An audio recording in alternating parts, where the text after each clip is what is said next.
Before we come back to it, because there is going to be the security element, we have a level of insecurity in the nation at the moment. So we want to talk to Mr. Oladehinde about what his thoughts are. But you were going to make a point. Yeah, I think for us as Nigerians, we should start being fair to the government of the day. Quite frankly, when you say recurrent expenditure and capital expenditure, we expect more. Government is actually the highest employer of labor in this country. And given that fact, in all the ministries, in all the MDAs, we expect that more will go on the recurrent expenditure than on the capital expenditure. Capital, there must be specific projects that will be approved. And yes, we provide for capital expenditure, but the recurrent, government being the major employer of labor, we need to see more on the recurrent side as against the capital. And gradually, as we have projects-based initiative, those capital expenditure will also grow in that line. But Mr. Oye, yes, please. Is that not the very point that people are making, right, that government should no longer be the major employer of labor? Policies should be put in place to make sure that the private sector thrives enough to also employ people. Now, that will not happen overnight. You and I agree with me that the system Well, let's begin. No, we're beginning now. Now, look at what government has done on the education side. We have what we call the entrepreneurship development centers now in the 6 geopolitical zones, and they're doing a lot. Government has actually come into the CBN with the SME development initiative, and funding is also coming. So we need to get something done. We need to have a basis. Government cannot just automatically overnight hands over or hands off on the recurrence on being the major employer of labor. Now that the power sector is coming up, now private sector will be able to have a more lease of life to employ and to grow businesses. But government must still be seen in governance to push forward on the recurrent side by being the major employer of labor. And we should stop criticizing the system. Okay, we will come back to recurrent and capital once Mr. Ariyo has dropping a word on that. Thank you. I have been to federal government offices where people have no seats, no offices, and yet they are on the payroll. So what sense does that make? Sorry, I don't know if Will you say, I've been to places where people are on the payroll. They have nowhere to sit, they have no seats, no offices. They just come in, move around, they get paid. Now, are those the one we are calling employees? No, how effectively let's take that are they employed? I'd like to take you up on that. One Please. second. No, let me quickly take him up on that. Now, don't forget the system we operate in this country. We are saying that there should be national employment.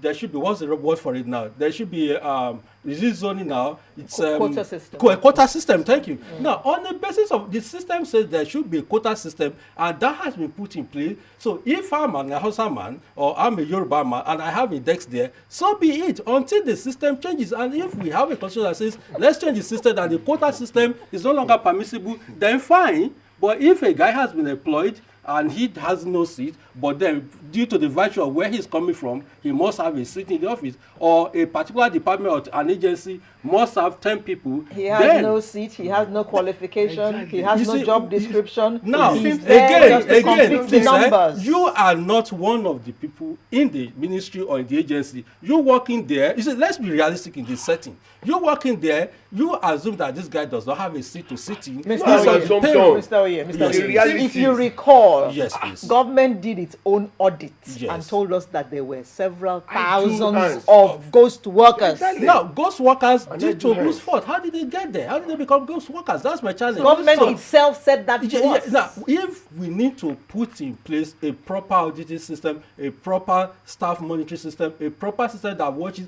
this person has been employed, then how is it being paid? Are you using the word "if we need to"? No, we need to. No, we need to. So we have to do what we have to do. But then, if the government is coming out now to tell us this, then we have to do what we have to do to make sure that the system is being checked. No, Mr. Oye, let's talk about the benchmark price of $75 per barrel. Right. Well, we've been hearing some whispers that maybe the National Assembly will think that a higher figure should be used. Sure. Yeah. What's your take on that? Is that figure adequate, 75? No, I'm sure the 75 did not just come from the moon. The minister made us understand that they ran some econometrics modeling to come up with that figure. And interestingly enough, if you look at the IEA, International Energy Agency website, they're actually forecasting a sharp drop in the prices of oil going forward. So that portends that the $75 per barrel is conservative enough. Now, either the legislators are saying 80 as against 75. What the executive has done is to say, look, this glass is half empty. The legislators are saying this glass is half full. So what the executive is basically saying that, look, let's take a cautious, optimistic approach to the whole thing, right? And if we do that, we know that inflation will not balloon. Are you with me? There won't be too much liquidity in the system. So let us manage this and keep the excess in the excess crude account. Now, I hope, given what the IEA is saying, we may not have to come back to even drop below 75 at a point. Because what has happened... Crude oil is 100 and what at the moment? It's about... Yes. About 105 now, with the International Energy Agency telling us that they are forecasting a very sharp drop, a dramatic drop, that's the word, a dramatic drop in the price of... So it makes sense for us to keep at that 75, prayerfully or hopefully that we won't have to even revise it down. Okay? Because in the Middle East now, we're beginning to see a little bit of, what will I call it, a little bit of peace now. Stability. Yeah, stability out there. So that portends that situations with the oil will not be too much of a volatility there. So we need to keep. So I think the 75 is just being a bit but when you optimistic. look at that right. and you consider the fact that the clear statement from the Speaker of the House is the extra $5 per barrel was meant to be ring-fenced right. for a specific purpose as against putting it into the kitty to save. Now, he was looking at using the extra 5% ring fence to manage the domestic debt. Yes. But also, don't forget that what the executive has done is to say, look, we're going to start winding down on our domestic debt via the sinking fund amortization account, which makes sense. So, invariably, what will also happen to the private sector is that the crowding out effect that government has created in the last 1 or 2 years will no longer be there. Don't forget also where we came from, using short-term instruments, treasury bills, to finance domestically. And the government moved gradually to medium-term federal government bonds. Now they're saying, look, let us reduce our level of internal borrowings, and then let's start winding down. So there will be liquidity for private sector to borrow, and as a result, the interest rate will go down. So don't let us... We hope, right? But I'm sure this is, a step in the right direction. So that's the way I see it. So, 75 is just being cautious. I'm still on that particular subject. Which one is the more intelligent and more logical position to take? Ring fence $5 per barrel, right, and use it to sort out the issue of domestic debt, or don't ring fence it but put it in the sovereign wealth fund, right, and let's use it as we deem fit when necessary, or we keep it as savings in spite of the fact that we have to find ways of managing our debt. I will go with the more conservative approach of let's keep it at 75.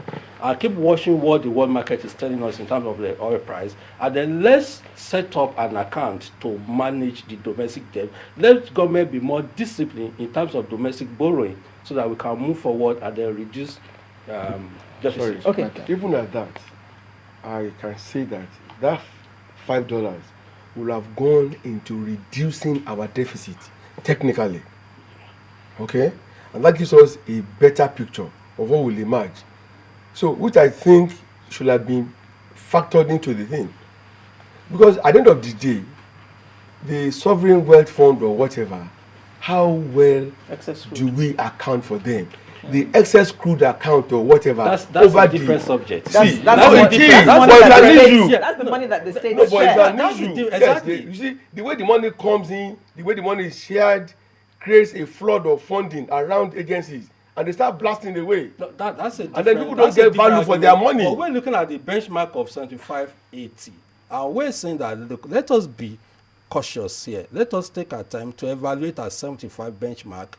Because the oil price is volatile, the world is still going through, instability. We're just beginning to see a little moderate of it. So don't let us go overboard because this is our core of this is our mainstay. This is where we're getting the bulk of our money from. So let us just stay, let's pretend that it's actually not there, and then let's be disciplined, and then we move forward. Okay. Now, Mr. Kasunmu, the president has presented the budget to the National Assembly, as the Appropriation Act requires him to do 3 months before the end of the year.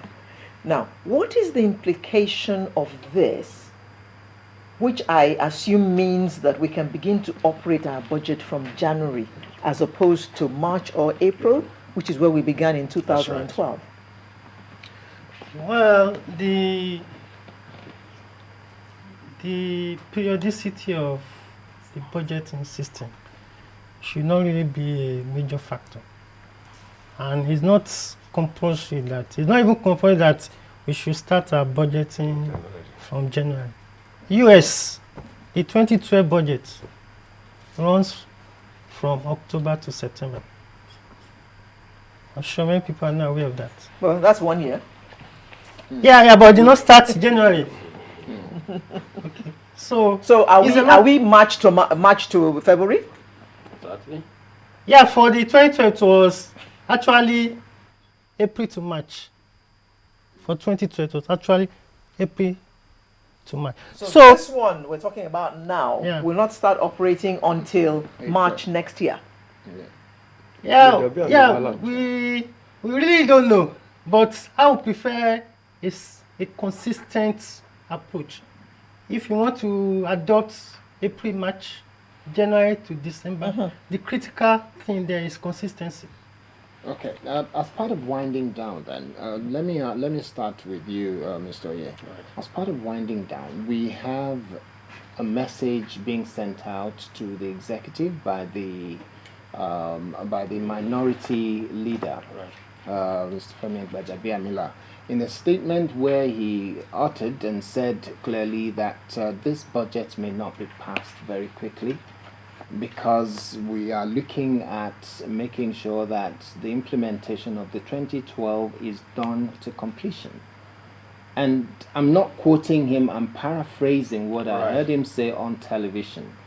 What does this bode for the budget 2013 if there is already that feeling that this may not be given immediate sign-off? And the Senate President has said, we're not going to rubber stamp this, we're going to go through it with tooth comb and just brush through, and the Speaker has also indicated the same. Now, I take it this way. You look at the legislative side, you look at the executive side, they all have one common goal: to push the economy forward. Now, whichever way you look at it, if you're looking at the 2012 budget, and they want to see an implementation of it to the fullest before we take on the 2013, approving the 2013 does not stop checking out on the 2012 implementation. Am I making sense there? So let them do a good due diligence. Let them do what they have to do now that they're very soon going on recess, and then take their time, which is necessary, to evaluate the 2013, make their inputs, and then pass it into law so that we can start operating effectively as early as possible in 2013. The issue of implementing the 2012 budget, yes, it's still hanging there, but again, we should also be concerned, we should also be aware of the fact that the 2012 budget did not start operating until like April this year. So effectively, we're talking about a 7-month budget that was meant to be a 12-month budget. So there's no way we will expect to see a 12-month and full implementation of the budget by December 2012. Okay. My position is this. They've already built landmines on the way of the budget. Yes. David Mark said they were mere estimates and they are not immutable. Tambuwa came up and said they've had use of budget implementation. And then, of course, Gbajabiamila came up with his own position. In corporate circles, you always have cut-off dates whereby certain funds or activities must be deemed terminated, and then you go into another period. For as long as government cannot run on that platform, we are creating a loop, whereby there will be an overlap. And what that means is there will be too much money. Okay? Your uncle will come and visit. Outside my visa, corruption will come again and visit. So it's not right. Okay, your final word, Mr. Kasunmu. I don't think there's a big problem in that. What is budget? Budget is just a plan of your expected revenue and expenditure. If you decide, okay, going forward, you want to start January and end December, fine. 2012, just 7 months, okay, April to December, and we can terminate 2012 budget in December. You see, there's this misconception that once you budgeted for something, you must spend it. No. Budgeting, there are variances. All we need to do fine, to explain our variances. Okay, this is what we borrowed for 2012. Because of this and that, we were unable to meet the target. To me, not meeting or not implementing budget 100% should not be an issue. Yeah, but Mr. Kasunmu, we've also been told that towards the end of the year, all kinds of contracts are given Yeah, out that's what I'm because saying. there is money which has That's to what be I'm saying, spent. that No, because can you I- have can I say something budgeted on that? for an expenditure does not mean you should release funds for For it. it. If there's no justification Exactly. for that expenditure. Can I also- Okay, one word last, and because we have to wind down if now. my MBA school teacher, if what he taught me was right, a budget could either end up being having adverse variance Exactly. or favorable variance. Variance, yeah. To that extent, it may not be But once clear you can cut. explain those Okay, variances. but Exactly. the issues here is that the government of Nigeria has never at any time released comparative figures of budget year in year out against actual spending. Expenditure. So what are we talking about? That needs to Final come word. out. Sorry, Come out sorry, from you've got to wrap up now. No, Yes. no, he just made mention of that very critical point now. We need to start looking at the actual against that. For us to do that, don't forget that the oversight function of the legislator must come in, the legislative side. Who performs the oversight function? Who looks at this thing? Who says that these are the key performance indicators? Don't forget also that we are hurriedly doing that this year. This year, what we basically do is that we're going on oversight and we're doing it quickly. Actually, this should be done maybe quarterly or on 6-monthly basis. It's not at the end of the day when you want to start implementing it. I mean, when the next budget is coming, say, look, we've not finished implementing. So I think the oversight function should be more frequent. So that let us know, maybe quarterly or 6-monthly, where do we stand this? But what typically happens in the private sector? Every quarter or every month, you look at it, actual against variance. Okay, And on so that that is note- where we should be going, not once in a year. At this particular point in time, it's now our time to dangle the house. Let's do what we have Okay, to do. thank you very much. On that note, Thank we you. will